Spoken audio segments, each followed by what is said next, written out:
Let's move on now. We talked about Russ enough. I think they're going to make the playoffs. Ricky's iffy on it. Ricky's saying they're not. Dave's on the Russ hype train as well. I also probably think that Russ is going to do average a triple-double this season as well, just to get them in there.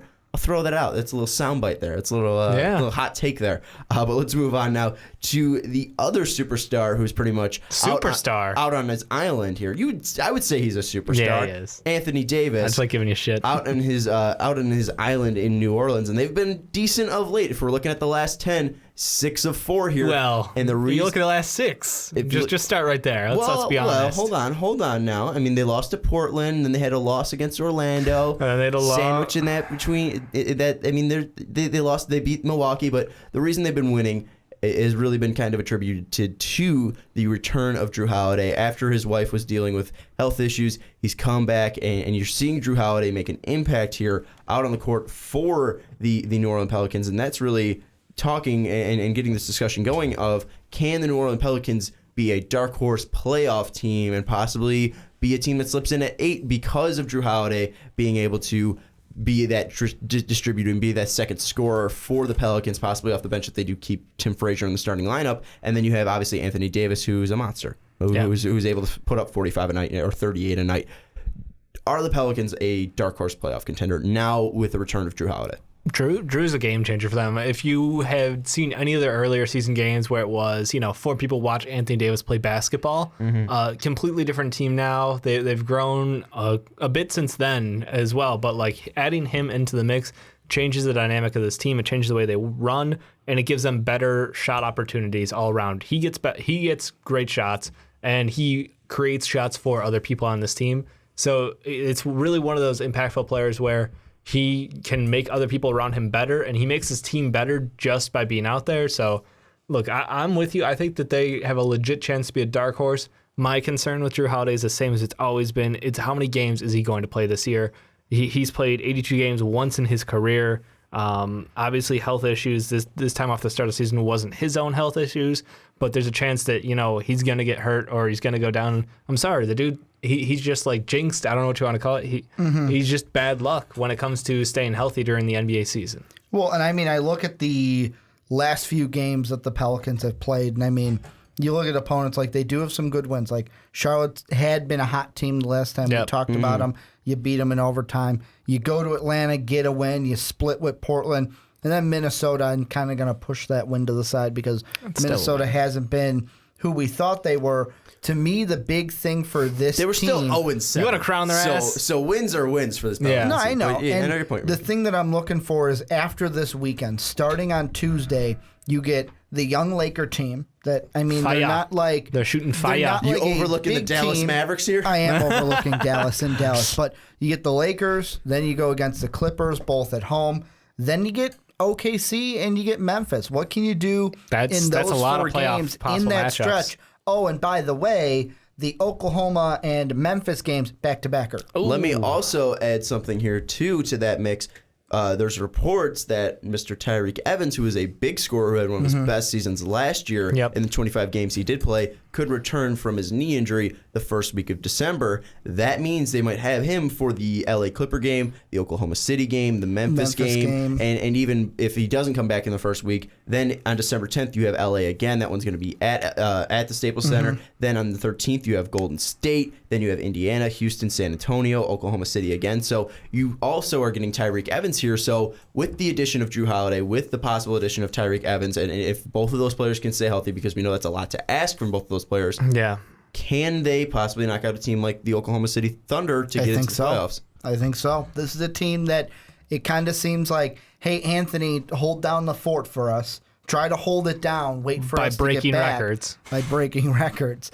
And then they just start getting their team back. And this is a team that I'm not going to say, oh, yeah, for sure, pencil them in as a playoff team, but they could make a run this season if they start to gel together. Because like we have said, it is still very early in this season. Yeah, I mean, I think I've shit-talked this team. And if you're waiting on Tyreke Evans to be your savior, like, you're probably already screwed. But just... Agreed. It's hard to give that credence. But, look, he is going to get you points. He is a better shooter than what they've got out there. So, like, you're getting an upgrade regardless. Jrue Holiday, I think, is the more impactful player, but again, he's also the one who will probably be out there less because of his health issues. I think he is, in the past, he's been like that almost all-star because of his. Actually, he was an all-star way back in 2012, 2013, but like his numbers are really good. It's just how consistent can he be out on the floor helping you? And I think the addition of him plus Tyreek does give them credence to be an 8 seed or maybe even a 7 seed. I don't know. The West is packed this year, and there's a lot of teams performing high, and there's even more like on the outside looking in. So I think it'll be very close to see if they're going to be a down to the wire team. The one thing with the Pelicans here is that how much can Anthony Davis do? Because we're talking about 3 players here in Jrue Holiday, in Tyreek Evans, and in Anthony that's Davis. What it's all about. But in those players that that's not quite the big 3 you want. Well, I'm more of you can't consistently stay on the court for all 3 of those players because AD's dealt with injury problems. Tyreek Evans has obviously dealt with injury problems coming back from a bummed knee, and you also have Jrue Holiday who. Outside of missing games earlier this year, that wasn't really for health reasons for him, his sake. But before this, but, he hasn't been able to be the 3 years before. It was 34, 40, and 65 games. So he's trending, in the upward angle. He's on the upcline, Ricky. Yeah, he's on the upcline. But it's still no guarantee that he'll make it healthy through a whole season. I think that all in all, he's a great player. I wish the best for him. But it's likely he's going to go down with an injury somewhere in the season. And that's why the guy I'm looking at has to be Tim Frazier. He's a guy I talked about a little bit last year of like, hey, this is a guy that they have that they could use as a point guard, especially when we were talking about guys who could move. And I'm like, they could move Jrue Holiday because they've got Tim Frazier. He's just got to be more consistent. I mean, a 2-year pro. I mean, he did shoot 4 or 5 in that game against Minnesota, but then 3 of 12 the next game. Yeah, he's not Mr. Consistent out there on the floor, but at least he's benefited from Anthony Davis going off and inflated his own stats. Yeah, and I don't know if Tim Frazier's going to be this. Shit talking him too much. I don't know if Tim Frazier's going to be the saving grace here. I'm not saying the saving grace. They just need. It's a similar problem that the Thunder have. They need people to actually play with Anthony Davis. Anthony Davis can't do it all. And I think you're going to get that from guys like Jrue Holiday and Tyreek Evans, who have played with Anthony Davis for 3 years now, I believe, for Tyreek Evans, ever since he came over from Sacramento. And I believe Jrue Holiday has 4 years in New Orleans. So you have guys who have been there with AD, and Tim Frazier might be good off the bench, or they might leave him in the starting role because Jrue Holiday has been so Spark great plug off the bench, scoring 16 points a game, which will be interesting what they do here. And the question I do want to ask and float that out there is, what do the Pelicans need, at least if we're going to be talking trade deadline, or we're talking trades a little bit later, what do they need to kind of cement themselves? Is it a veteran? Is it someone like Ryan Anderson, who they lost during the offseason to kind of stretch the floor here to let AD work down low? Is it more shooting? Because, again, obviously the 3-ball has been killing it this year. Yeah. Do you think it's more of, all right, they need a shooter, they need someone to play that 3, you can move Tyreek to the 2, and you need a guy who can just be a dead eye on the outside? Do you need a stretch 4? Do you possibly want to get in just a guy who's strictly I think they need a defensive stud. I really do. I think they need a defensive stopper. And whether it's a 3, probably you're looking for a 3 or a 2 mix maybe. But honestly, if you want to take it seriously, it's not flashy, but it's going to win them more games. They have enough guys who can score. Like, you have Anthony Davis, Jrue Holiday, and Tyreek once he's back. That'll be fine for scoring. That takes care of, like 60 plus a night, no problems, no questions asked. So they need someone out there who can actually stop the opponent from going off and lighting them up, because defensively, they're fucking awful at times. I mean, abysmal. So I want to see them go out and get. I don't have a great person in mind, because this is you hit me on the fly here, but they need to go out and get themselves a stopper on the outside. Well, it's more of what player type would you look for, because also you can bring up the idea of maybe you let AD play power forward, then you can get Omer Ashik out of the middle of the 5 position and get a guy who can be a defensive stopper, or at least a rim protector there. And then obviously if you have AD and a guy who can be just a monster stuffing the rim there, then you have 2 guys who you can basically just shut out teams from down low. So one thing, and that might not help play into the Western Conference, but Ricky, why don't you answer? I was just going to say, I wasn't going to go like Dave said defensively. I was just going to say a 2 or a 3, a quality 2-3. Whether you want to add defense, whether you want to add shooting with that, because I mean, Kind of get your boy Buddy out there. We talked about Jrue Holiday. Yeah, but it's one of those things where we talked about that last week. Maybe he needs a little. It's not bust. He's a rookie. But maybe he needs most of these rookies need a year to kind of get the NBA speed under their game. I think you have Jrue Holiday. You don't have to go out and get yourself a point guard. You've got the down low presence. I mean, you have Jrue Holiday and Tim Frazier. So so you don't have to go out there and get a Brandon Knight is what I'm trying to say. Maybe getting a 2 or a 3 and then kind of sitting down and go, okay, are we going to go defense like Dave talked about? Do we want shooting? Going more that route. But it's got to be a shooting guard or a small forward. I mean, and Dave, you bring up Mr. Buddy Hield. Just to drop it, that wonderful 23% from 3. But that's someone I want to bring up just because, I mean, obviously Ricky's saying he needs a year to kind of get acclimated to the NBA game. All the rookies. Well, yeah, but just throwing it out him specifically that he needs a year to kind of get acclimated to the NBA. But with a guy who was a 4-year player at Oklahoma, we were saying he's the most NBA ready prospect. He's the guy that's going to come in, step in right away. I mean, shooting's such a big part of the NBA. He's going to be able to step in and contribute. Yeah. And now where he's a guy who wasn't the greatest defender at Oklahoma, that was probably the biggest knock coming out of him. He was a great scorer, but we haven't really seen that touch from him yet. Do you think that's possibly a player that they could move? And I know that might be insane saying, all right, why are you going to move him? But if it's a player that you can get a guy who's already contributing, a guy that's... who'd want him? That's the thing I look at. Like, who wouldn't want a possible scorer like that off the bench? Yeah, but I mean, it's one of those things where if you're going to paint him as, he's been struggling so far as a rookie, Etuan Moore who in their right mind is going to say, hey, you know what, in the Pelicans...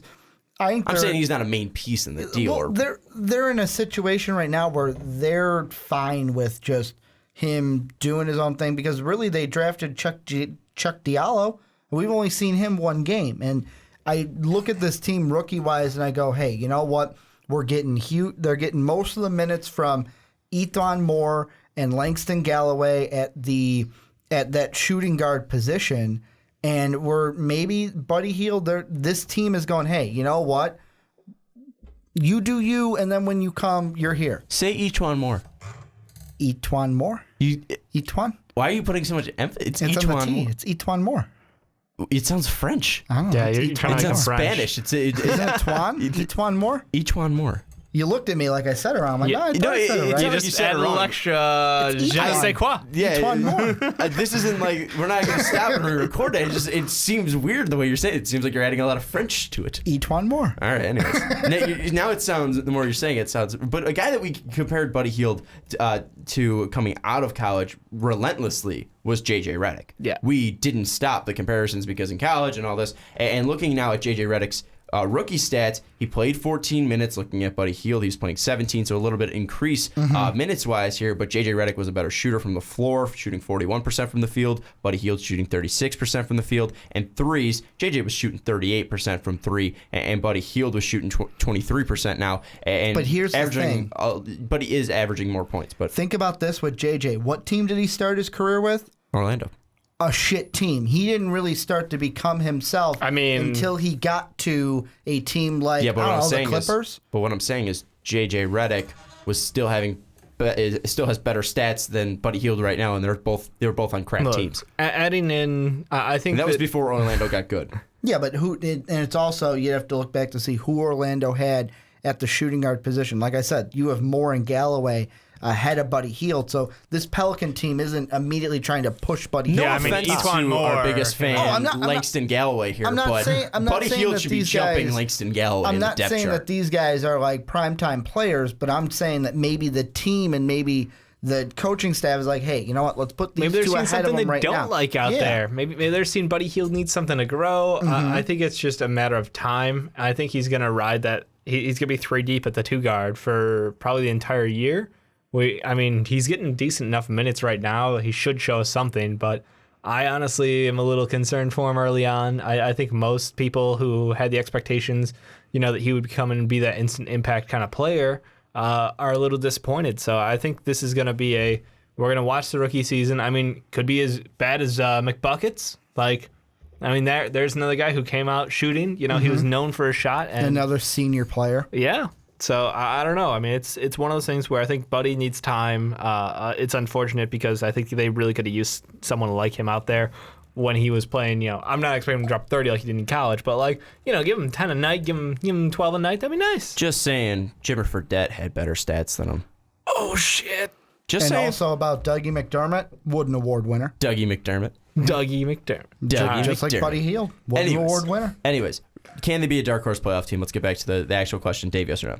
Yes. Ricky? Yeah, no, they can. And I think that right now, I'd put my money on them actually knocking out a team like the Thunder from the playoff race. See, I have one crazy thing, and I'm going to sidebar this. Mm-hmm. I want them to become the old Orlando Magic. Not the old, but just the Dwight Howard old. The Stan Van ones. Give me 4 spot-up shooters on the outside. And just Anthony Davis down low. Why not? Because they don't have that right now. But they need to blow up that team. They could do it, though, theoretically. I mean... Tyreek Evans isn't a spot-up shooter. No, he's not. Jrue Holiday isn't a spot-up shooter. You don't have spot-up. I'm just Buddy saying. Hield is. Buddy Hield is. But he sucks in the NBA. I'm just saying, Doesn't look at the matter. Rockets. He The misses, Rockets just shot 53 pointers in a game. I mean, they're just living by the 3-ball, and it works. And they don't have a great big man. Capella's the Cavs doing made okay. 22 games straight. Guys, I'm just throwing this out here, and I'm not trying to Pull it say up, crazy 3-ball, here because we're Davis. We're going close to trades here. And this isn't, we're staying in the Pelicans here, but let's just go a little nuts here. Sure. Just saying, one of the new additions on the Rockets was Eric Gordon. Another addition was Ryan Anderson,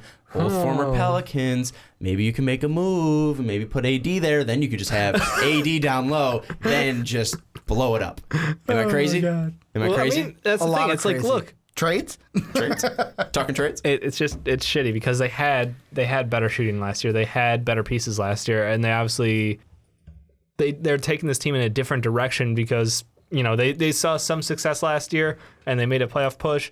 But look, obviously, I'm looping myself because I don't know why. I can't add the dots. I can't connect these dots for this team.